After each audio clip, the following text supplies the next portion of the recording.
nav pusfrāzē iesākums. Eicināti cienījamie skatītāji, apmēram. Medniecēm. Mēs atkal esam gaisā kopā ar Sintiju, divas trakas veimāriešu sievietes, vaiprātīgas mednieces un ļoti aizrautīgas vispār žurnālists un tā tālāk. Jā. Uzreiz pieteikšu, mēs neesam kinologi, tāpēc, ka šis jautājums aktuāls konkrētā jomā strādājošiem cilvēkiem, kas iegulda laiku, līdzekļus un iegūst izglītību un saņem certifikāts un tā tālāk.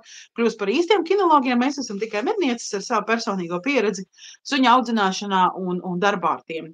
Un pamatā tas, ko mēs paužam, tas ir mūsu personīgais viedoklis. Tieši tā, absolūti viennozīmīgi, kādam nepatīk, var neskatīties. Runāsim tām, ar kurām mēs saskaramies ikdienā daudz gadu garumā, gan kā žurnālisti, gan kā suņu īpašnieki, un par to, kas varbūt mums nesevišķi patīk. Es domāju, ka mēs ar Sintiju tādā ziņā esam vienā vannā attieksmē pret medību suņiem un medībām. Un šīs dienas tēma ir rūpes par savu medību suni, par savu medību kompanjonu, kuru mēs esam izvēlējušies tādu vai citādu apsvērumu dēļ. Un viens no mītiem, kas eksistē šī jomā, tā kā ņemot vērā to, ka šobrīd ir ziema, mēs filmējam ziemā, tātad šo tiešraidi tā saglabāsies ierakstā, varēs skatīties vēl un vēl uz mūsu brīnišķīgajām sejām un klausīties mūsu. Tā kā tagad ir ziema, tas nozīmē, ka runāsim sākotnēji par to, cik briesmīgi ir augsts laukā un kā tad suns pārcieš šo te augstumu un kas būtu tomēr saimniekam jādara. Jo diezgan bieži nākas dzirdēt tēmu medību sunim nesalst, medību sunim nesāp, medību sunim viss pats par sevi sadzīst, medību sunim tas, medību sunim šitas. Bet tomēr ir jāpatur prātā, ka tas ir dzīves organisms. Un es nezinu, Sintī, kāds ir tavs uzskats, pieņemsim, Latvijā turēt medību suni voljērā? Kā no tavas puses tas izskatās? No mana viedokļa tas ir, nezinu, briesmīgi būtu visvienkāršākais un vismaigākais, ko varētu pateikt, tāpēc, ka medību suns tāpat kā jebkurš cits suns ir dzīves organisms, tas ir mūsu kompanjons ikdienā, arī mežā, un ir jāsaprot tas, ka šis medību suns nav tikai instruments darbam. Viņš ir tieši tāds pats vērtīgs ģimenes loceklis, kā jebkurš cits, nezinu, manā gadījumā kā vīrs, nezinu, bērns vai vēl kaut kas cits, tāpēc, ka suns ir apmēram vienādība zīme. Protams, jā, šeit mēs tāpat dalām, kurš ir svarīgāks, kurš ir hierarhija, kuram ir augstāka, kuram zemāka, bet suns voljērā pirmām kārtām tās ir psiholoģiskas problēmas pēc tam sunim, par ko mēs jau runājām iepriekšējā raidījumā, un savukārt, ja mēs runājam par ziemas periodu un suņiem, tad tas ir manā uzturē pilnīgi divas nesavienojamas lietas, tāpēc, kad, ja tie ir tādi mīnus, kā tie bija pagājušās nedēļas nogalē, tad mīnus 20 grādi, kuram sunim tās ir ciešanas. Un patiesībā sakot, ja suns šādā temperatūrā tiek atstāts ārā, tad to varētu mierīgi uzskatīt arī par cietsirdīgu izturēšanos pret dzīvnieku, kas attiecīgi ir visas izrietošās sekas. Protams, šeit mēs varam arī dalīt suņus divās kategorijās. Suņi, kas ir ar pavilnu un kas ir bez pavilnas, bet tas nemaina faktu un nemaina būtību. Arī šie suņi, kam ir šī lielā pavilna, viņi tāpat grib būt apmīļoti, viņi grib, lai par viņiem parūpējās, un augstā laikā arī viņiem ir jāsasildās.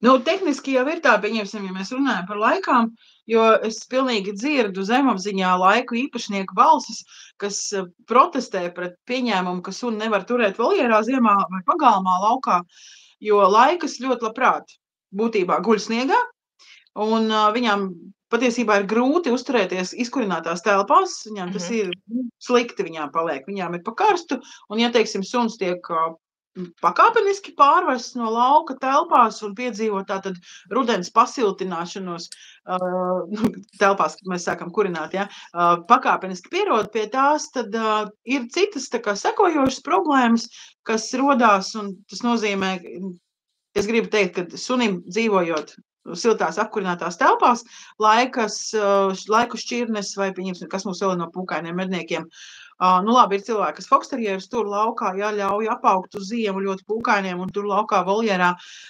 Suņiem pasliktinās vilnas kvalitāte. Un, ja paudžu paudzēs, teiksim, laika tiek turēti telpās, tad tā vilna vairs nav tik blīva katrai nākamajai paudzei, ka viņi varētu pasargāt to suni no sasalšanas ziemā.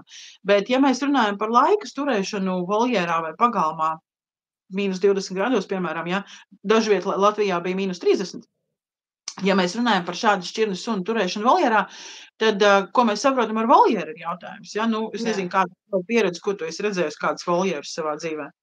Nu, es savā dzīvē esmu redzējis, manuprāt, ļoti dažādas, sākot ar visparastākajām suņu būdām, beidzot ar 2x2 metri, pilnībā iežogotu, apžogotu un visādi citādi noslēgtu voljēru. Protams, ar siltinājumiem, bez siltinājumiem, ar siltinājumiem saprotot salmus vai kaut ko tādu. Bet, jā, es pati visticamāk savu sunu nekad neturētu voljērā.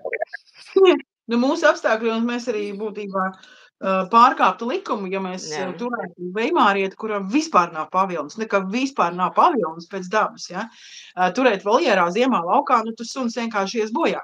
Nu, vienkārši burtiski ies bojā, teiksim, ja laika nenomirsim, kaut kā pārcietīs to augstumu, tad veimārietis vai kas mums vēl tāds plikāks ir jakterjers par kurcāriem, nu, ja kurcāram nodrošināt siltu migu, aizvēju, labu polsterējumu, teiksim, pildījumu guļvietā, tad viņš var būtībā atrasties voljērā nepārāk lielā augstumā, jo viņam ir pavilna.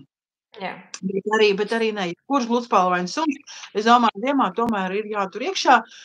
Un kā jau tu minēji, dzīvošana voljērā nozīmē ne tikai fizisko veselību, bet arī garīgo veselību.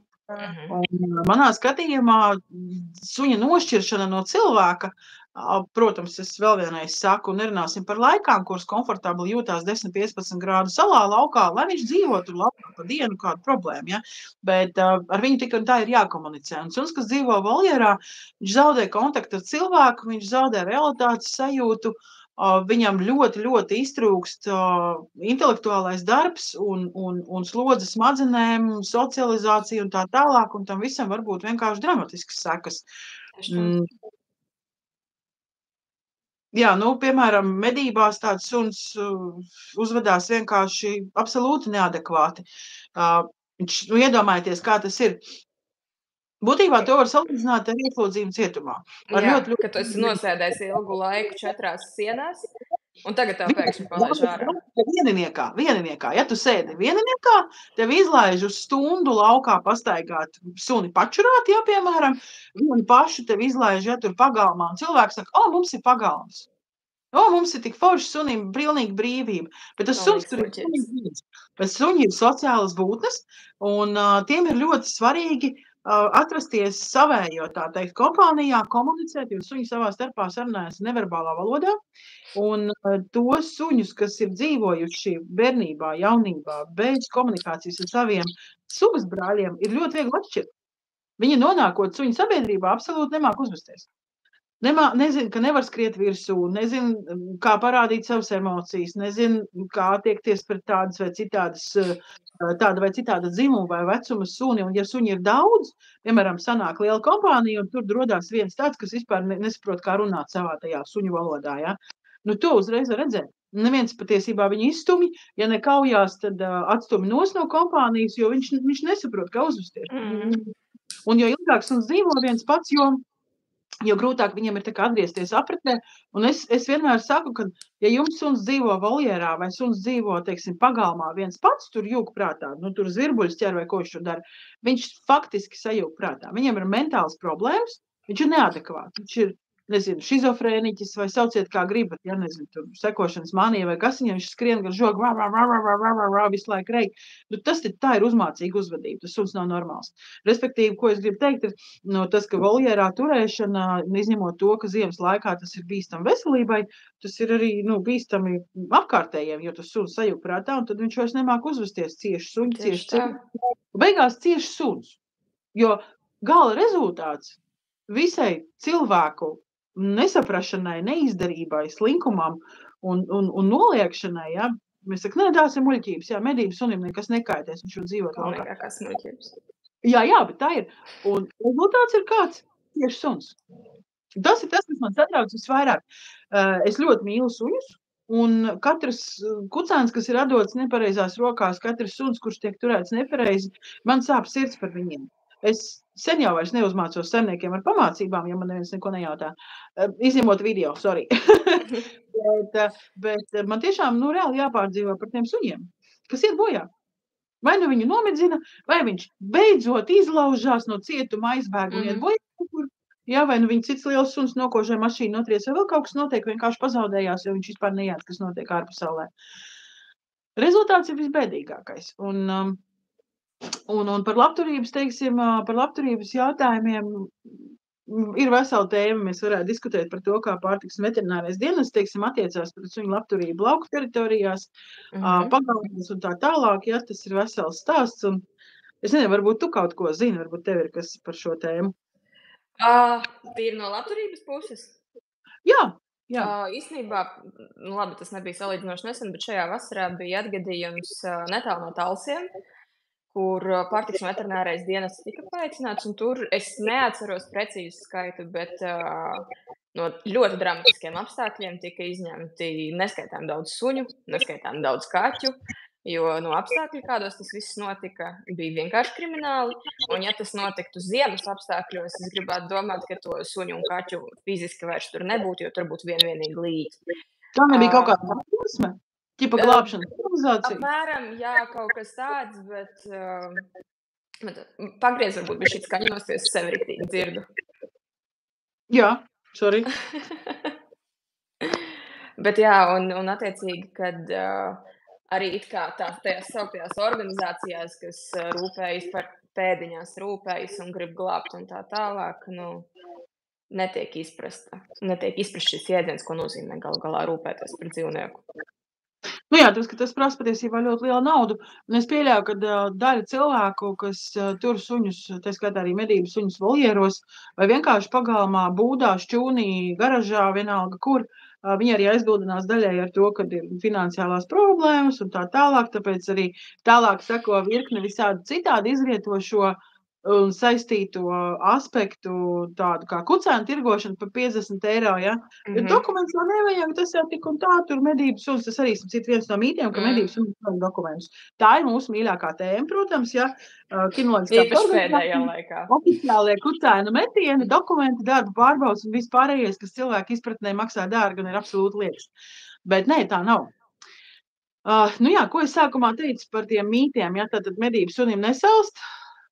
Tad būtībā es aicinātu tiešām medniekus izvērtēt to, kādu šķirnes suns viņiem ir.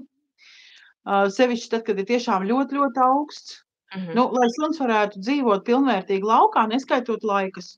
Uzreiz saku, neskaitot laikas Norvēģijas un Zviedrijas aļņu suņus. Tiem ir vienalga, ja tas suns ir dzīvojis laukā, viņam ir liela vilna, un kas ir jānodrošina, lai viņam nav slapš un lai viņam nepūš. Ja, ar to pietiek. Viņš normāli var sasildīties, viņam var uztaisīt būdu ar aizvējuši, to ar vēju tvērēju, kā saucās to pirmo priekštelpu. Un viņam tur iekšā ir ok, ja tur salmus vai patiesībā jau salmi ir tas optimālākais, jo, teiksim, kaut kādas segas vai vēl kaut ko izmantot ir bezjēdzīgi, jo tas vienmēr būs saplēsts un slapšs un netīrs un visu laiku būs jāmazgā katru dienu bez mazvai. Tā kā būtībā izņemot šīs te pūkainās šķirnes, kas ir būtībā 6, tad visiem pārējiem ir jānodrošina, teiksim, tādiem, kas ir vairāk vai mazāk ar pavilnu, ir jānodrošina bez mazai apkure būdā. Ja ir -20 vai -30 grādi, tas ir necilvēcīgi. Nevar atstāt suni laukā tādā laikā un domāt, ka tam nebūs sekas. Par sekām bišķiņ pēc tam. Bišķiņ maigākos laika apstākļos ir ok, ja viņiem ir būda, viņiem ir koka pamats. Būtībā voljērā vai pagalmā, kur suns dzīvo pie būdas, ir jābūt koka grīdai. Nevar būt tā, ka būda ir dubļos aplūdusi, un mēs domājam, baigi forši, viņam ir jumts virs galvas, ar to jau pietiek.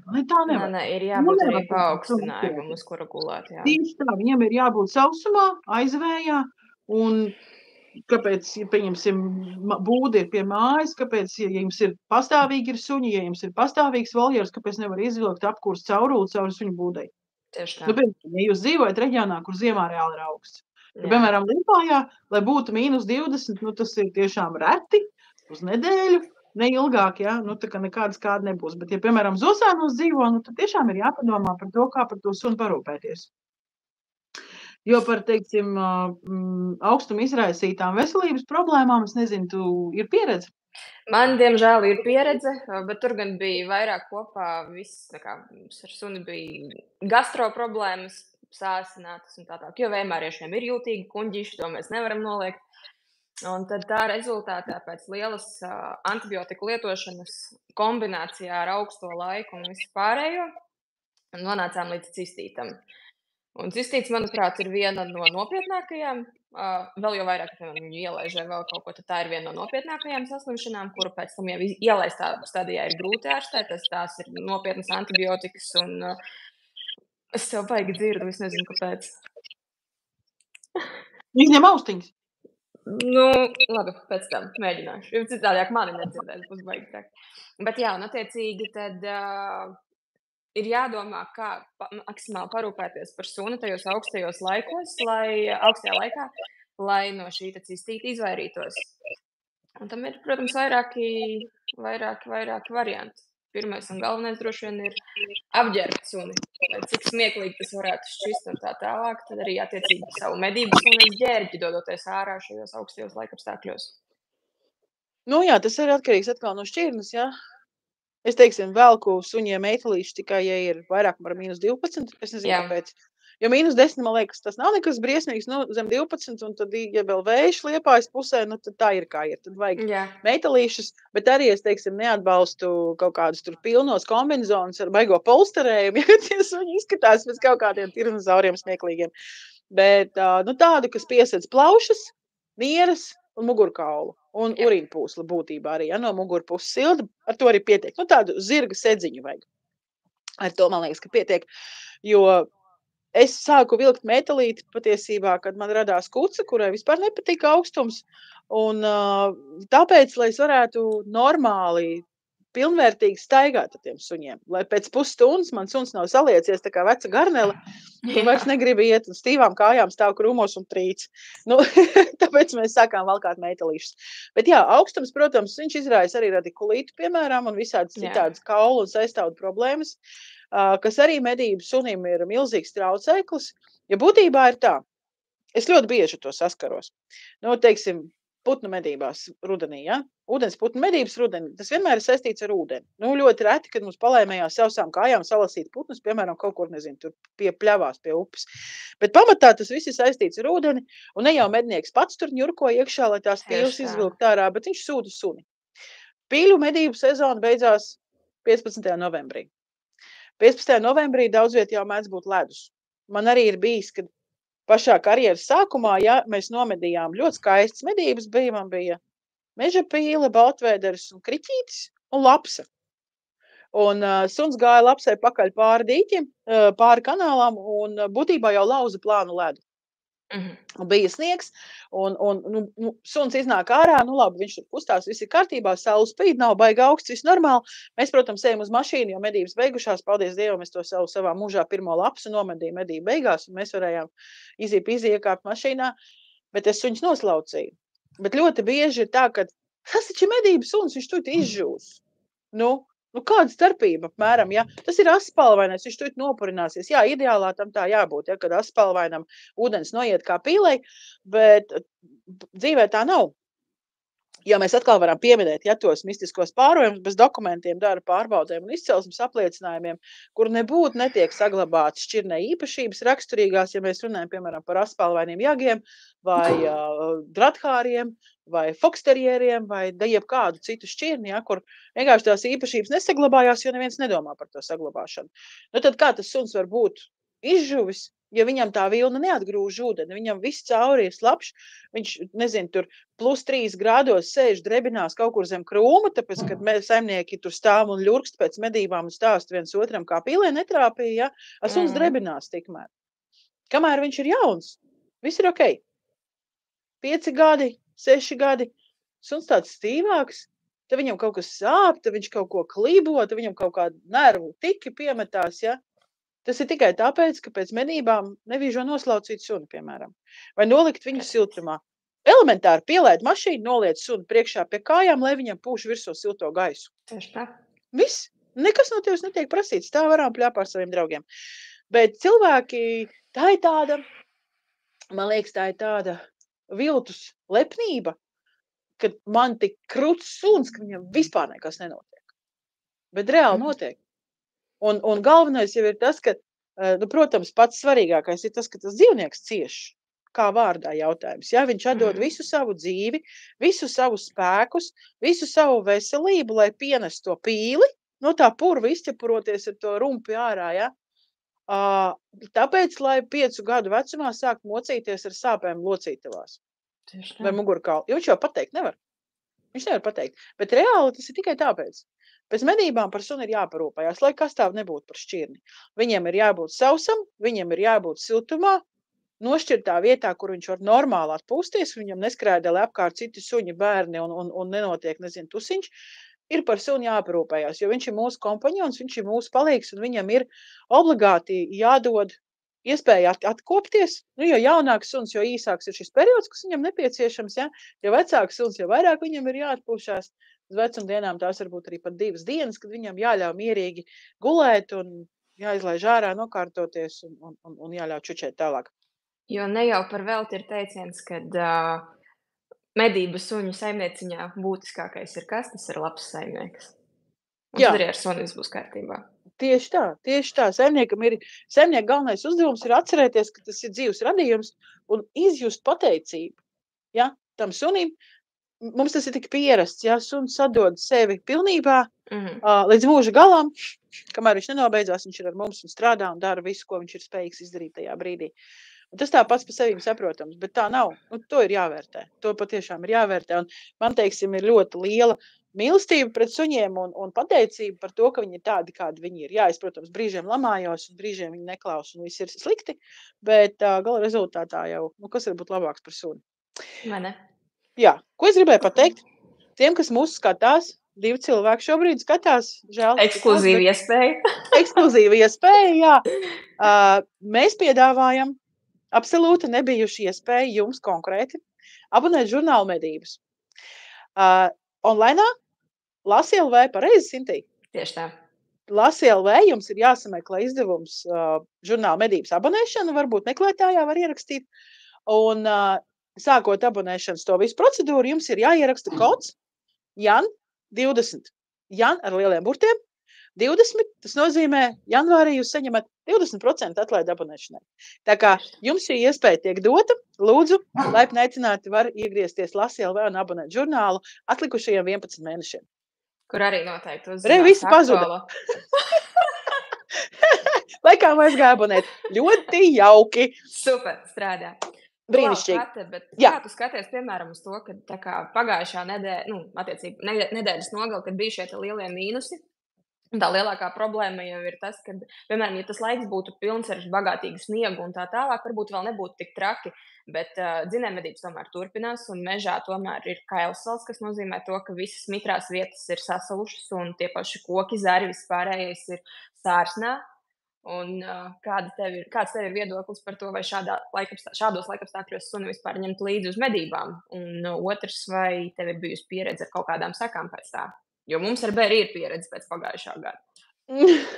Nē, nu man ir bijis tā, ka nobrāsts vēders un tas, kas ir starp kājām suņiem, tur tā saimniecība tā diezgan cieši, sevišķi, ja ir sarežģīts mešs un kaut kāda nedodies vēl kaut kāda zeloņa krūmi vai vēl kaut kas, bet, nu, ja ir sniegs, normāls sniegs, tad nav problēmas. Ja ir nopietna sērsna, tad ir jāapsver iespēja vai ņemt suni līdzi. Tāpēc, ka sunim tomēr ir ķepas nevis nagi, ja? Un viņam ir tajā sērsnā grūti tikt cauri, un ja viņš arī, teiksim, ielauž to sērsni, viņš var ķepas savainot un nobrāst to ādu un savainot pirkstus un sastiept dzīslas, un tur viss kaut kas var notikt, un tās sekas var būt ilgstošas. Nu, pieņemsim, ja ir nopietna sērsna, tad nelielo šķirņu suņus, es domāju, var ņemt uz medībām. Nu, kas iet pa virsu. Ja? Jā. Lielo šķirņu suņus, kas ātri skrien, vēl, kas arī viens no aspektiem, piemēram, drathārs, kurckhārs, veimārietis, kas tur mums vēl ir kaut kādi lielie dzinēji, pieņemsim. Nu, labi, Lietuvas dzinējs lielāks pa latvietu, un es kāpēc viņš ienāca prātā, latvietis salīdzinoši maziņš, bet... Nu, kaut vai tas porcelāns. Jā, porcelāns, piemēram, jā. Vai, teiksim, gaskoņas zilais. Es zinu, ka Kristīna Līdeka ir iegādājusies gaskoņas zilo. Jā, viņi ir ļoti skaisti, un kas man visvairāk patīk šajos te šāda tipa dzinējsuņos, kas ir atšķirās lielām lūpām, garām ausīm, ja, un viņiem ir dziesma. Man tas tā patīk.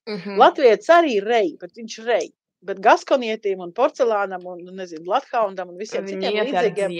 Jā, viņiem ir tas gaudojiens fantastiskais. Ak, Dievs, tas vienkārši kaut kas nereāls. Spanijā es biju tajās medībās, un tur bija šādi suņi, un viss mežs skanēja, kā viņi gaudoja, kā tā banda gāja, cūkas dzenot vienkārši fantastiski.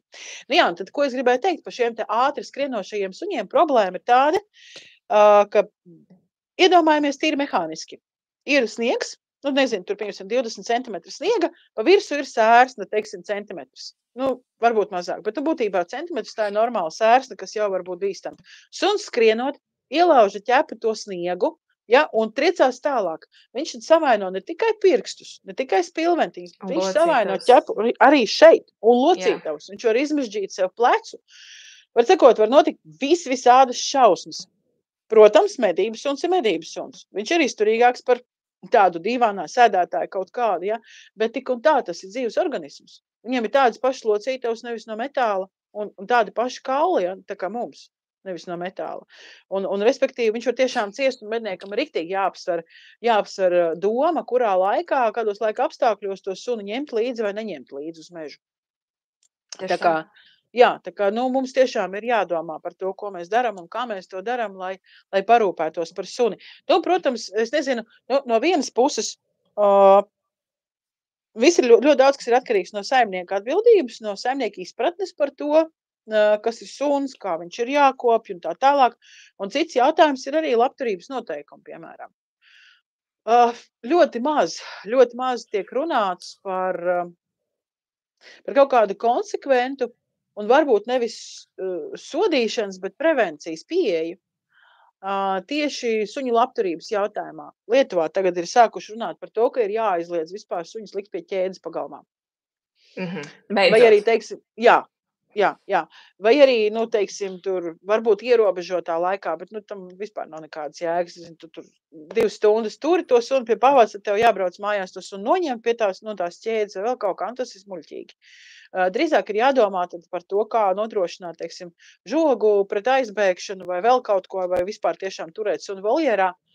Vienkārši pie mums, man liekas, tam netiek veltīts pietiekoši daudz uzmanības.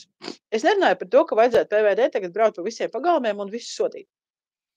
Ar sodīšanu neko nepanāks, tikai lielāka pretestība un cilvēku neapmierinātība. Reāli, man liekas, ka viena no svarīgākām lietām būtu mācīt cilvēkiem, tā kā, piemēram, es nezinu, mūsu galvenā redaktora Linda Dombrovska šobrīd iet kinoloģijas kursus. Labi, kinoloģijas tā kā izglītību, ko piedāvā Latvijas Kinoloģiskā federācija, uzskata par vidējā līmeņa, augstāko izglītību.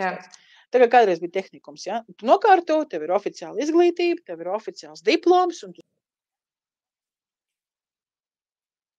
Tu kaut kur uzkāries? Kinologs. Lūk, un tur māca ļoti daudz interesantu lietu. Ne tikai tur par izstādēm un šķirņu vērtēšanu vai vēl kaut ko, bet arī tīri par fizioloģiju. Bioloģiju, anatomiju, pilnīgi viss. Jā, tieši tā. Jā, tev ir jāsaprot, kas tev ir mājās un kas ir medības suns, ja teiksim, vai nemedības suns vienalga, ja citiem ir gan tāds mājās. Un ir jāsaprot, ka tas ir dzīves organisms. Ko es tur minēju pie mītiem, tad mēs runājām par to, ka sunim nesalst, ja? Labi, par to salšanu mēs tad vairāk vai mazāk izrunājām, bet arī tas, ka sunim, piemēram, medību sunim nesāp.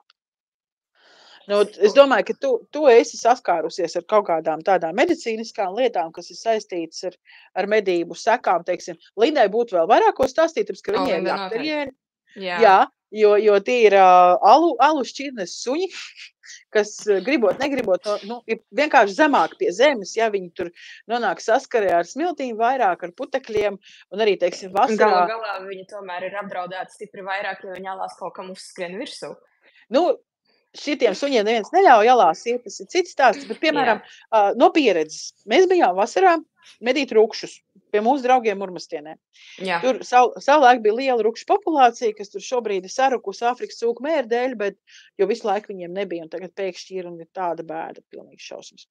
Nu, lūk, un mēs tagad meklējam ruksi. Ruksis tur kaut kur ir aizrukšojies prom pa labību. Vasarā, ja mēs tur sargājam labības laukus, palīdzam, lai lauksaimniekiem labas attiecības, un mums pašām arī forši mūs vienmēr pieņem, ja mēs esam gatavi strādāt. Un tas tā beig feini. Nu, lūk, un tas ruksis kaut kur tur ir aizskrējis labībā. Vasara, karsts, sauss laiks. Mums tas cūka ir jāatrod. Tas cūka mums ir jāatrod.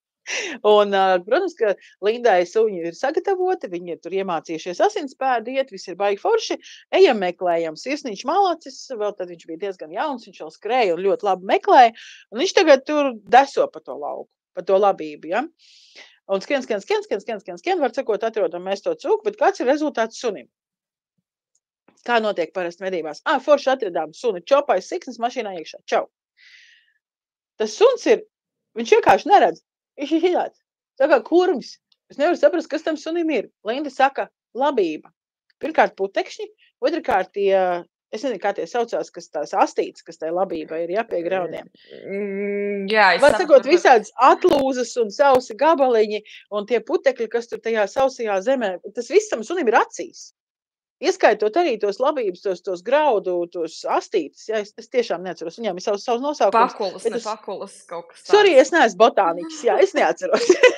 Nu, lūk, un viņa paņem to suni, viņa paņem tīru ūdeni, viņa paņem tīru salvetīti un iztīra sunim acis. Ja, un tik un tā, protams, viņiem ir tur pēc tam kaut kāda reakcija, kaut kāds iekaisums, tāpēc, ka tas viss mehāniski savaino tās acis, gan tie putekļi, gan tās labības daļiņas un viss pārējais.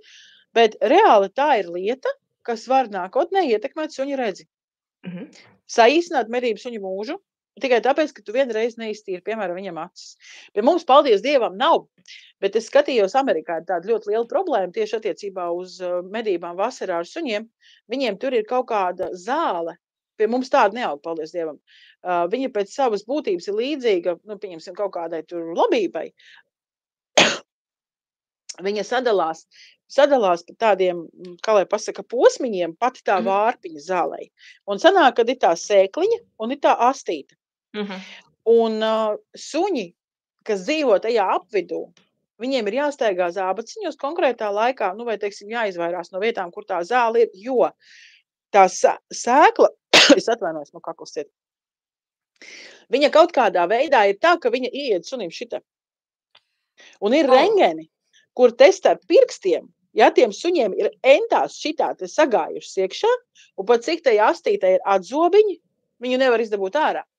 Tur reāli šeit jāgriež pušu, tur ir viss iekaisums, visas dzīslas ir sakaisušas, viss ir slikti. Un jāgriež ārā tā zāle. Un paldies Dievam, ka pie mums tāda nav, ja? Bet nu arī pēc būtības. Zemnagiem viss kaut kas sajiet un acīs un ausīs un var uzdurties ar vēderu kaut kur, ja? Suni pēc medībām ir jāapskata. Ko es, pie kā es gribu tādu visu šo te rezumēt un novest, ir tas, ka neatkarīgi no laika apstākļiem, neatkarīgi no gada laika, pēc medībām suns ir jāapskata. Ir ērces, ir ievainojami, ir grūži acīs un visos citos kaut kādos caurumos, ja, kur viņam tiešām var rasties kaut kāds iekaisums, ir augstums no ūdens, tad ir, es domāju, ja kaut kādās vietās varbūt var runāt arī par, teiksim, es nezinu, tur zilāļu ziedēšanu vai vēl kaut ko, ja. Ja vajag suni, vajag noskalot, ja viņš ir, nezinu, tur dubļains ar visādām zālēm un, nezinu, tur ūdens vabolēm un viss kaut ko aplipis, ja, teiksim, dratkāram tur viss kaut kas vilnā varētu saglabāties. Visādas šausmas.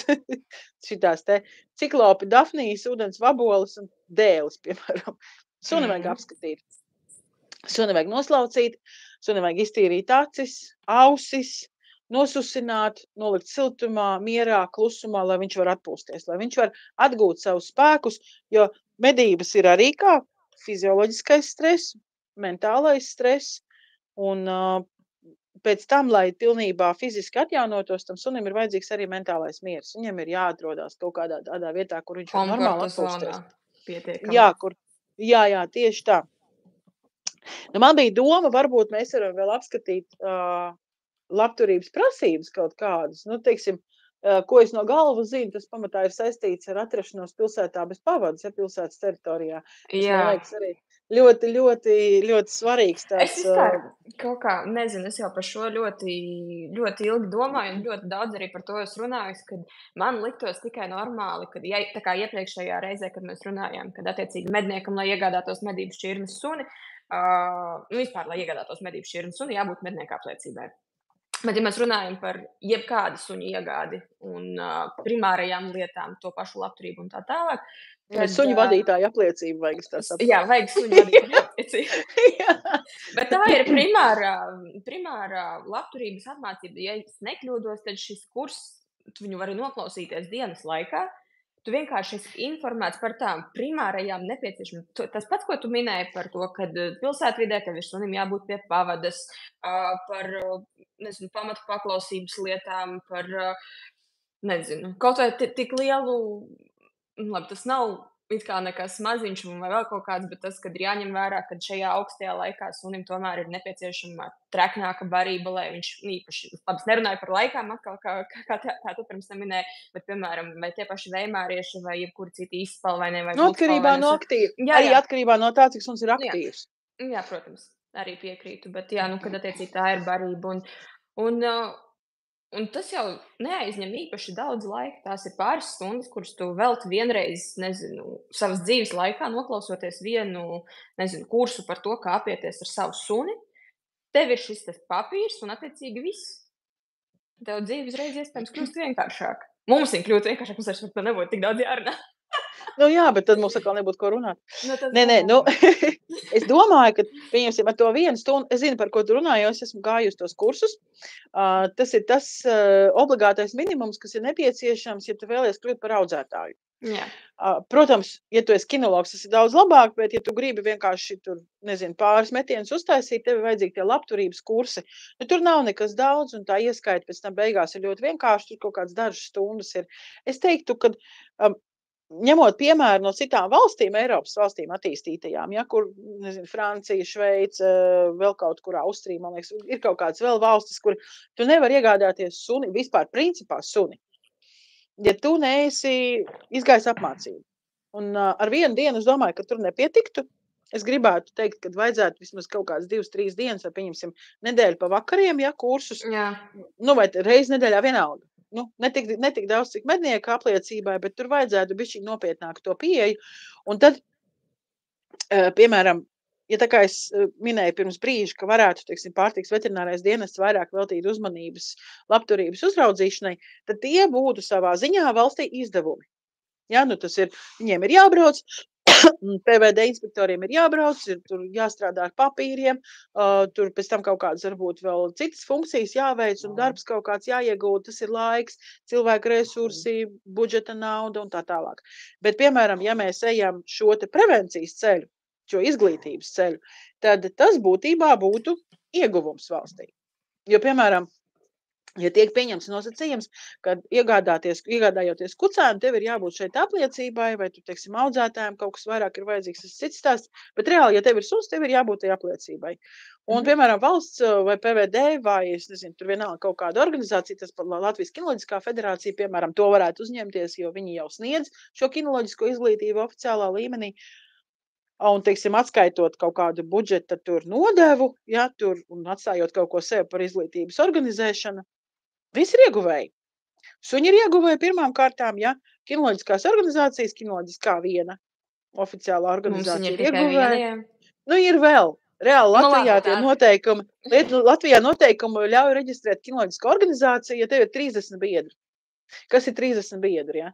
30 dažādi šķirņu suņi, kur tur savā starpā pārosies un visiem izsniegs dokumentus brīnišķīgi. Respektīvi, visi būtu ieguvēji. Un arī tas kopējais fons, teiksim, attieksme pret suņiem, labturības noteikumu ievērošanu un vispārējais pamazām uzlabotos. Tam noteikti būtu sekas cenu ziņā, 100 punkti. Tāpēc, ka tad suns kļūtu par vairāk vai mazāk tādu, pirmkārt, ekskluzīvāku preci. Tā kā no vienas puses, ja, teiksim, audzētāji prasīt vairāk par kucēniem, tāpēc, kad ir ieguldīts vairāk līdzekļu tajā visā pasākumā. Un no otras puses, arī cilvēku to pircēju attieksme arī uzlabotos. Jo Ja tu esi mācījies, pirmkārt, tu saproti, tas ir cits stāsts, ja tu esi jau informēts. Tieši tā. Bet no otras puses, tu esi ieguldījis kaut kādas pūles vēl pirms tev tas suns ir. Un tava attieksme kļūst atbildīgāka. Tas ir tāpat kā, ja tu nopērci, piemēram, kurpes pa 20 eiro, tev pilnīgi vienalga, noplīs papēt, izmet ārā. Ja tu Un aiziet nopērci pa tādu- kurpes pa 200 eiro, tu viņas Cita kopi. attieksme. Tu viņus izžāvē, tu viņus pareizi noliec, noplīst papēdus, tu viņus salabo, tāpēc, ka tās ir kurpes pa 200 eiro. Ja, tur, Tieši tā. nezinu, prāda vai kas tur, ja, un tu esi priecīgs, ka tev ir prāda. Nu, es nezinu, vīriešiem tur salamanders pieņemsim, ja, vai vēl kaut kas, ja. Tu esi lepns, ka tev ir, ja, tu ej un tu skaties, vai visi redz, ka tev ir tādas kurpes, ja. Tas pats ar suni. Ja, ja tu nopērci pa 50 eiro tur ķipa bavārieti, tev ir pilnīgi vienalga, ko viņš dara. Tu ej ar viņu dzinējumedībās, viņš tur kaut ko rej, kaut ko kādreiz meklē, 200 metrus noiet, atrod ruksi, super, bavārieti strādā. Bet, ja tu nopērci par 2000 bavārieti, tev ir pavisam cita attieksme pret to suni. Tu parunās ar veterinārā ārstu, tu nopirksi viņam vitamīnus, ja? Tu dosi viņam ne tikai cūku zarnas, bet arī varbūt kaut kādu normālu ēdienu. Nu, tā es pārspīlēju, protams, ja, šobrīd. Bet fakts kā tāds. Tieši tā. Tad es domāju, ka tāda preventīva attieksme vienkārši cilvēku izglītošana. Nevis sodīšana, bet tieši tā. izglītošana. Jā, manuprāt, šis arī būtu tas moments, kurā, kā man gribētos teikt to, ka Latvijā, diemžēl, manuprāt, vēl senās, nu, tā kā iepriekš paudžu uzskata vēl pastāv tas pats par suņas turēšanu pie ķēdes un tā tālāk. Jo, manuprāt, tas nāk no mūsu vecvecākiem un vecvecākiem, tāpēc, ka tas bija vienkāršākais veids, kā ar suni apieties. Suns ir mājas sargs pie ķēdes, un viņam labākajā gadījumā reiz dienā nomet bļodu ar putru kaut kādu. Un tas, diemžēl, iet caur paudzēm. Un ka tieši šis preventīvs... Jā. Saki, piedod. Nu jā, kad attiecīgi, ka šis preventīvais pasākums būtu tas, kas varbūt jaunākai paudzei, kas varbūt šo mēģina kaut kādā formā mantot no vecākiem un vecākiem, ka tas viņam liktu atvērt vienkārši acis un paskatīties to, ka ar suni var būt arī citādāk, ka suns nav tikai kaut kas, kas ir kaut kur jāpiesien, lai viņš pildītu funkciju X, kā rezultātā funkcija X pildīt netiek, jo suns vienkārši tiek morāli vienkārši diskriminēts, sačakarēts un degradēts, jā. Degradēts, un viņš beigās nodzīvo savu visnelaimīgāko dzīvi pie siksnas. Nevis pie siksnas, bet pie ķēdes. Jā, tas ir briesmīgi, skatoties uz tiem suņiem. Un es redzu, ka es skatos uz to lauku suni. Reāli mēs runājam tikai par daļu suņu, jo daļa dzīvo pilsētās, daļai ir palaimējies ar saimniekiem, visādas tās situācijas, neliela daļa suņu būtībā. Es negribu nosaukt nekādas procentus, bet tā ir kaut kāda daļa suņu, kas dzīvo pie ķēdes vai volieros, vai pagalmā vai šķūnī vai garažā. Tas nav sevišķi liels skaits, bet tik un tā. Kaut kāds procents, nezinu, trešdaļa varbūt no suņiem tā arī dzīvo. Neskaitot tos, kas vispār savā vaļā tiek palaisti. Kas tur skrien kaut kur pa laukiem, tur noķer sev kaut kādu stirnu, paēd normāli. Nu, lūk, jā, mēs runājam tikai par to daļu, bet jā, tev ir taisnība. Bet ko es gribēju pateikt, piedod, pārtraucot tevi kaut kādā brīdī, es domāju, ka tā suņu ķēdēšana, tas nav latviešu ieradums. Nē, tieši tā. Tāpēc es teicu iepriekš paudzes, jo skaidrs, kāda karoga mēs bijām. Un attiecīgi, tas tomēr ir tas mantojums, kas mums nāk no turienes līdzi. Jo šo es vienkārši atcerējos tam dēļ, ka salīdzinoši nesen, manuprāt, par TV gāja raidījums, kur tīri vienkārši reāli brauca intervētājs pie cilvēkiem, kur redzēja, ka šie suņi ir pieķēdēti un tā tālāk. Viņiem vienkārši uzdod jautājumu, kāpēc? Un atbildi ir, bet tāda arī vecāki, tāda arī vecvecāki, un mēs darām tāpat. Ja viņi pat nesaprot, ka tas suns ir dzīvs, ka viņam tur kaut ko vajag, jā. Mans pensionārs klepos, tagad uz dīvaini skaņu. Jā, un es domāju, ka tad, kad latvieši dzīvoja paši pa sevīm, es vienkārši arī runāju ar kaut kādiem vecāku gadu gājumu cilvēkiem, suņi jau vienmēr ir bijuši. Bet tie bija pārsvarā tādi, kas, labi, sargs, viņš dzīvo pie mājas, bet neviens viņu īsti neķēdē, un tad bija visādi mazie suņi, kas tur nāca ganībās līdzi, un pa māju tur dzīvojās, un pagalma arī sargāja vai kā. Ķēdes suņus sāka ieviest, tad, kad karogs nomainījās. Tāpēc, ka latviešiem nebija tendences, un sāka slēgt durvis, sāka būvēt lielākus žogus. Tāpēc, ka vienkārši radās. Es negribu nevienu personīgi aizvainot šobrīd, bet latviešiem nebija problēma ar zagļiem. Jā, radās vajadzība aizsargāt savu īpašumu. Nu, lūk, un tie nabaga ķēdes suņi visi tie lāči, viņš parasti sauc pa lāčiem, dukšiem, tobjiem, ja, un tas nabaga tobs, viņš tur jūk prātā pie tās ķēdes, noplūcis, zini, tur kaut kāds savēlies ar miežu putru bļodā sakautušu. Man tā žēl to sunu, un es skatos uz viņu, un es saprotu, ka viņš reaģē neadekvāti. Nu, es kaut kā savas dzīves laikā es ir speciāli gājusi kursiem patiesībā par suņu neverbālo valodu, ko pasniedz Vladislava Kīmova, šausmīgi forša sieviete, ļoti zinoša kinoloģijā. Un man ļoti patīk vērot suņus un saprast, ko viņi domā un ko viņi dara. Daļai tāpēc, lai ar viņiem komunicētu, daļai tāpēc, lai kontrolētu, tāpēc, ka tad, kad tu saproti suņu reakcijas, tu saproti, kas ir tas, uz ko viņš reaģē un ko viņš tālāk darīs. Un tu vari izvairīties no visādām problemātiskām situācijām, ja tu saproti viņa reakcijas un tu zini, ko darīt konkrētajā brīdī. Kā angļi saka, timings. Tev ir jābūt precīzajā sekundes 10 daļā sodam, precīzajā sekundes 10 daļā uzslavai kārumam vai tur. Un tad tu vari suni kontrolēt ļoti viegli, bet tev jāsaprot, kurā brīdī tas jāizdara. Nu, lūk, un es skatos uz to suni, es saprotu, ka viņš ir šizofrēniķis.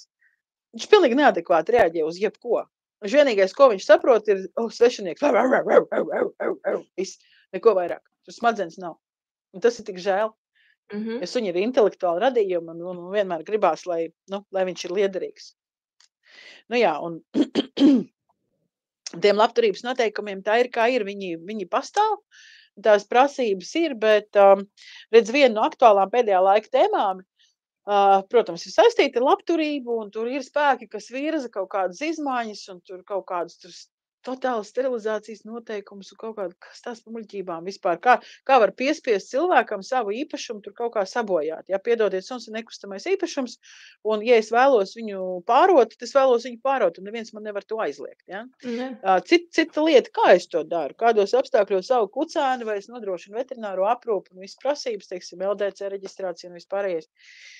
Bet ir cilvēki, kas cīnās par to, lai tur kaut ko baigi mainītu. Un kaut kādas likumus jaunas ieviestu, kaut kādas ierobežojumus, kaut kādus sodus, vēl kaut ko. Bet reāli mums pastāv likums, dzīvnieku labturības noteikumi un vispārējais, kurš ir normāls. Vienkārši cilvēkiem būtu jāzina savu pienākumu un tiesības. Un savukārt iestādēm būtu, tomēr viņi aktīvāk arī jākontrolē, kas un kā notiek. Tieši tā.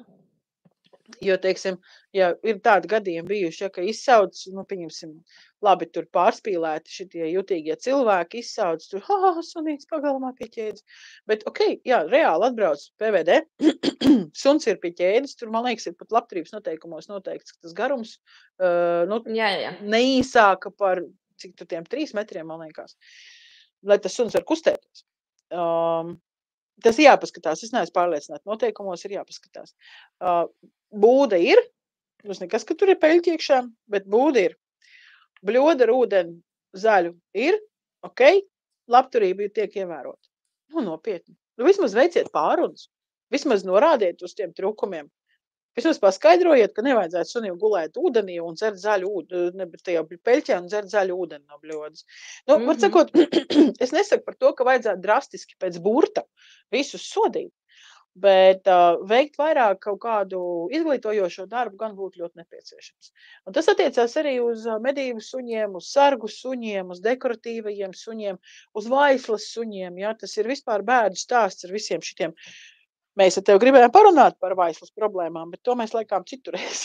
Tā ir atsevišķa tēma, jo tur mēs abas divas aizsilsimies un runāsim daudz un dikti. Mums jau jākontrolē. jā, mums jau tiešām jākontrolē. Bet, tas par vaislu un zilajiem vēmāriešiem tā tiešām ir cita tēma, manuprāt. Par ekskluzīvajām šķirnēm pēdiņās. Par to mēs parunāsim nākošreiz. Tā būs cita tēma.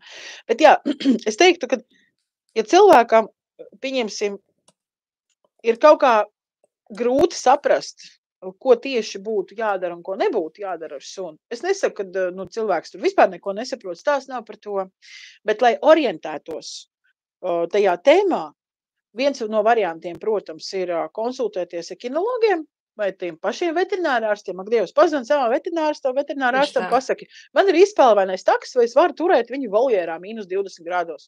Viņš tev pateiks, nevar. Nu, vai arī, teiksim, tur kādam vietējam kinologam vai vēl kaut kam var pazvanīt un pajautāt, vai arī vienkārši izlasīt tad mājdzīvnieku labturības noteikumus, kur ir viss uzrakstīts. Tā skaitā, pieņemsim, ja mēs runājam atgriežoties pie voljeru jautājumu, tur ir burtiski tāda frāze nodrošināt šķirnei atbilstošu fizisko aktivitāti vai slodzi pat. Jā. Respektīvi, ja tev ir vējsuns, tad, tev ir jābrauc meklēt vietu, kur viņš var noskriet 10 kilometrus, nesatiekot cilvēkus, aitus un citus suņus. Jo viņam ir jāskrien. Nu, vai arī, teiksim, ritenis, bet ar vējsunu braukt ar riteni. Neviens nevar noskriet, viņš taču ir nenormāli ātrs, tu taču nevar pamīties tik ātri. Nu, jā. Jā, nu vienīgais iejūtas divas un brauc. Jā. Kas arī ir izcinājums, jā, teiksim, kanikross un bikejurings vai skierings ziemā, kas ir ar slēpēm, respektīvi tu sasaistē ar savu suni, var sportot. Tā ir papildus slodze sunim, kas nodrošina viņam aktivitāti, komunikāciju ar saimnieku, mentālo aktivitāti, bla, bla, bla, visādi ieguvumi. Saimniekam ļoti labs veselības stāvoklis, ja viņš, piemēram, skrien, tas vispār. Es skatos uz tiem kanikrosistiem, es domāju, tie ir psihopāti reāli. Šitiem, piemēram, bīstam. Nu, bet cilvēki to dara, un tas ir skaisti. Nu, ar veimāriešiem starp citu arī, bet es neparakstos, nē. Bet jebkurā gadījumā tas ir izcinājums. Nu, lūk, tad šķirnei atbilstoši turēšanas apstākļi, barība, šķirnei atbilstoša aktivitāte, veselības pārbaudas, nē, bet aprūpe, jā, ikdienā, un pēc medībām apskatam suni, nomazgājam suni, nosusinam suni, nodrošinam siltumu, nodrošinam mieru atpūtai. Un tā, kāpēc tas viss ir vajadzīgs? Tāpēc, ka jo vairāk mēs par sunu rūpēsimies, jo ilgāk tas suns mums kalpos. Elementāra prakse. Nu, respektīvi praktiski interese. Jo, ja tu nopērci suni, izaudzina, viņš līdz gadam 2 nestrādā. Nu, labi, viņš kaut ko tur dara, bet tā kā pateikt, ka viņš tiešām strādā, mēs nevaram. 2-3 gadu vecuma atkarībā no šķirnes un līdzmēra. Suns sāk strādāt. Tie jau ir 3 gadi, kad tu viņus barojas. Ja, barojas, staigājas, vadājas, mācīs, izstādēs piedalījies, nedodies, ārprātīga nauda. Tad tu viņu tagad sāc izmantot medībās, viņš tur iegūst kaut kādu pieredzi, nu tad sanāk 3, 4, 5, 6 gadi viņš strādā, tas ir 4 gadi. 4 gadi viņš strādā, ja? No 2 līdz 6 gadiem, ja tie ir tie, teiksim, vislabākie gadi, kad viņš jau kaut ko saprot un spēka viņam ir vairāk nekā vajag. Un tad, piemēram, tu neesi viņu pienācīgi nožāvējis pēc pīļu medībām, vai tu neesi viņu sašuvis laikā, tur, kaut kāds maziņš caurumiņš, bet patiesībā ir muskulis atrauc, piemēram, ja? Tā var būt pēc cūkas uzbrukuma vai vēl kaut kādas tur traumas pret žagaru vai vēl kaut kā. Un ar to, ja medības sunim jau nesāp, medības sunim sadzīs, medības sunim nesalst, vai ne, tur šitas, es pat nezinu, tad tā tieksme ir nepareiza. Man ļoti patīk salīdzinājums, ko tu teici pirms mēs sākām šo sarunu. Kā varētu salīdzināt to, ka galu galā tu iegādājies medību suni, ja mēs runājam tieši par medību šķirnes suņiem, par ļoti, es teiktu, pietiekami brangu naudas summu. Nu, paņemsim pat nebrangu, bet viņā ir tas potenciāls. Tieši tā, un tas būtu tā, kā tu teici, vienkārši nopērci savu tur nenormālu krūtu optiku, un pēc tam meju bļāviens žogā nagls ar viņu dzen iekšā. Jā, ar Svarovski, piemēram, daudzi nagls. Jā. Nu, ar medību suni tieši tas pats, un mums ir jārūpējās par viņu, jo savādāk tad tajos 6 gados, nu, varbūt bišķiņ vēlāk, varbūt bišķiņ ātrāk, viņš sāk bojāties tas suns. Tieši tā. Te viņam sāp kāja, te viņam tur alerģija, te viņam kuņģis sagriežās, te viņam no visiem iekšējiem, teiksim, ievainojumiem un rētaudiem tur kaut kas ņiktfunkciklīren vai vēl kaut kas, ja, un rezultātā viņš nobeidzās. Nevis viņš nodzīvo 10, 12 darba gadus, bet tu zaudē suni 4, 5, 6 gadu vecumā. Viņam nākošo. Jā, aiz nevērības, aiz uzpūtības, aiz nolaidības. Tu zaudē šo te potenciāli vēl vairākus gadus strādājošo instrumentu, sāc visu no jauna, un tad arī rodās, teiksim, pieprasījums pēc šiem te 50 eiro kucāniem, tāpēc, ka kā mēs pašā pirmajā, man liekas, redzījumā runājām, medību suns ilgi nedzīvo, ja? Labs medību suns. Ir tāds teiciens, to visi ir dzirdējuši. Tāpēc, ka viņš taču iet strādāt, viņš taču iet tur ar kuili cīnīties vai vēl kaut ko, un tāpēc viņš ilgi nedzīvo. Bet lielākoties viņi ilgi nedzīvo, tāpēc, ka saimnieks par viņu neparūpējās. Tieši tā. Un te man gribētos arī uzsvērt un, nezinu, vienkārši varbūt kā atgādinājumu pateikt, jebkuram suņu saimniekam, jebkuram medniekam, kad viena no svarīgākajām lietām, kā es iepriekš teicu, kad katra suņa mednieka, nevis mednieka, bet katra suņa aptieciņā būtu jābūt labam saimniekam, katrā suņa aptieciņā ir jābūt arī vismaz 3 veterinārārstu kontaktiem, tostarpā arī diennakts, jo gadījumā, ja kaut kas, tad suns ir nekavējoties jāved pie, nezinu, apraudzīt, apskatīt, sašūt, salāpīt, jo tās ir lietas, kuras nevar gaidīt. Un es domāju, ka tu arī piekritīsi, tāpēc, ka mūsu suņi ir ļoti, ļoti svarīgi. Un katram, nezinu, ja gadienā, es neticu, kad ir kāds tiešām cilvēks, kas iegādājas suni ar domu, ka, pāris gadi pofīgi. Pēc tam paņems jaunu vietā. Es nevarētu iedomāties, ka ar manu suni kaut kas notiktu slikts. Tā vietā es domāšu, ko es varu darīt labāk, lai šo te suņu mūžu pagarinātu. Tā kā jā. Es arī nedomāju, ka tiešām cilvēki ir tādi, kas apzināti pērk suni uz pāris gadiem, vai tur paņem 3 un apmēram 1 jau izdzīvos, varbūt kaut kā, ja. Es nedomāju, ka tādi cilvēki apzināti rīkojās, bet ir lēmumu un rīcības kaut kāds kopums, kas var radīt tādu situāciju. Ja? Tādēļ mums vienmēr tomēr ir jāpaturprātā, ka par to suni ir jāparūpējās. Bet jā, tāpēc mēs visi augam un attīstamies, mācamies un kļūstam eiropeiskāki, teiksim tā, savā, teiksim, kultūrā. Ja? Jo, diemžēl ir tā, ka gan medību jomā, gan kinoloģijas jomā, gan visās absolūti pārējās jomās, diemžēl tas cita karoga mantojums ir, un mums no viņa ir jātiek vaļā, mums ir jāmācās un jāaug virs tā līmeņa, kas ir bijis. Ja? Tādēļ arī par medību suņiem ir vairāk jārūpējās, vairāk jālasa, jāmācās kaut kādi noteikumi. Un jāizprot šķirņu, teiksim, specifika, ne tikai vilna, kā mēs runājām, vai tur, fizioloģiskās kaut kādas īpatnības, bet arī šķirnes, teiksim, specifikācija, darba lietas. Un tas viss ir jāņem vērā, diemžēl. Ja mums ir suns, mēs par to esam atbildīgi. Punkts. Saint-Exupéry to pateica. Mēs esam atbildīgi par to, ko mēs esam pierunājuši. Suņiem tas arī attiecās. Tālūk. Tieši tā. Tā kā lasiet noteikumus, lasiet likumus, ziniet savas tiesības, ziniet savus pienākumus, lai policija jums nevar piesiet kaut ko, kas jums patiesībā tā kā nav piesienams, ja? Ir jāzina savas tiesības un rūpējieties par saviem suņiem. Un es vēl vienreiz atgādināšu, ja jūs gribat abonēt žurnālu medības, tas šobrīd ir īstais laiks. Ar kodu JAN20, JAN ar lielajiem burtiem, portālā Lasi.lv, jūs varat abonēt žurnālu atlikušajiem 11 mēnešiem. Un jūs saņemsiet 20% atlaidi. Tā kā esiet kopā ar mums. Jā. Tad droši vien, par cik mēs tuvojamies jau gan arī stundai, tad mēs varētu sarezumēt visu. Vairāk un mazāk tu jau visu sarezumē, bet es no savas puses noteikti atgādinātu vēl to, kad uz doto brīdi, protams, lielie mīnusi ir pārgājuši, bet skatoties laika prognozi izstāsta, ka viņi tuvākajā laikā atgriezīsies. Un tad mēs runājam ne tikai par medību suņiem, bet arī par saviem mājas mīluriem un tā tālāk. Ir pāris lietas, kuras jāņem vērā. Kad lielos mīnusos, ja tu devis ārā pastaigāties ar suni, pat ja te uz ilgāku pastaigu, uzvilkt tomēr metālīti. Tas pasargās viņa plaušas, nieres, iekšas un visus pārējos orgānus no apsaldēšanās un tā tālāk un tā tālāk. Otrs, varbūt tomēr izvēlēties nevest ļoti garās un ilgstošās pastaigās, bet veikt vairākas īsākas pastaigas, tas sunim nāks tikai un vienīgi par labu. Un tāpat arī, ja mēs nespējam nodrošināt, vai ja sunim attiecīgi šī fiziskā slodze ir pietiekami liela, tad atcerieties par to, ka tas augstais periods, lai viņu būtu vieglāk pārciest un tā tālāk, tad parūpēties un nodrošināt sunim tomēr mazliet traknāku parību.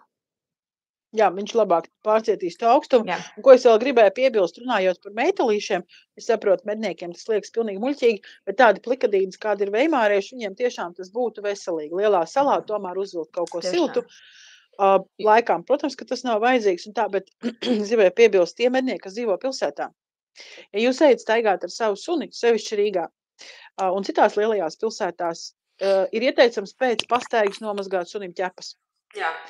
Jo ielas tiek kaisītas ar ķimikālijām un sāli, un katrā pilsētā var būt kaut kas cits, bet jebkurā gadījumā, ja sunim nebūs kairinājums uz ādas vai kaut kāda alerģiska reakcija, viņš savas ķepas laizot, to visu var saēsties, un tas arī absolūti nav vajadzīgs. Varbūt pēc tam problēmas ar iekšējiem orgāniem, ar gremošanu, ar pārtikas uzņemšanu un visu pārējo. Tādēļ pēc pastaigām lielā pilsētā ir jāmazgā ķepas sunim obligāti. Tālūk, tā bija lieta, ko es gribēju piebilst. Ir daudz sīkumu, par kuriem ir jādomā. Ja mēs gribam to savu medību instrumentu saglabāt, mēs gribam, jo viņš ar gadiem kļūst aizvien pieredzējušāks, gudrāks. Viņš zina, kādas bikses mēs velkam, kādas medības būs. Vai kādu ierodas, piemēram, mēs ņemam, viņš saprot, kas būs par darbu. Tā kā, ja mēs gribam medīt kvalitatīvi ar saviem suņiem, par viņiem ir jārūpējās. Viņus ir jāmīl, tā kā viņi mīl mūs. Kā es teicu pašā sākumā, suns, medības suns, tas ir, nezinu, mūsu roku pagarinājums jebkuros apstākļos, un tas ir mūsu ģimenes loceklis, un viņš ir tāds pats kā vispārējie, un viņš ir pelnījis, lai arī pret viņu izturētos visu sirdi un dvēseli. Tā kā suns nomirst, tad ir ļoti bēdīgi. Tā kā es nenovēlu, lai jums tas notiek ātri. Tā kā rūpēsimies par saviem suņiem. Nu, lūk, es domāju, ka šim te ierakstam apakšā komentāros, bet aprakstā mēs pievienosim norādi uz labturības noteikumiem un citiem ar kinoloģiju un suņu audzināšanu saistītiem likuma aktiem un tādām lietām, lai jūs varat patiešo noiet un izlasīt. Dalieties ar linku, lai visi, kam ir medību suņi, redz un var paklausīties mūsu diskusiju un varbūt uzrakstīt komentārus. Ja jums ir jautājumi, ja ir kaut kādas problēmas, droši rakstiet komentārā. Mēs mēģināsim to šķetināt un atrast atbildes uz jūsu jautājumiem. Nu, un esiet kopā ar mums, kā vienmēr. Atbalstiet žurnālu medības, abonējiet žurnālu kanālu YouTube, apmeklējiet portālu, lasiet rakstus, meklējiet mūs Facebookā, TikTokā un visur citur. Nu, tā kā, paldies, ka klausījāties. Tiekamies mežā. Sinča, paldies par sarunu. Paldies tev, Kata. Čau. Jā, līdz nākamajai reizei. Čau. Atā.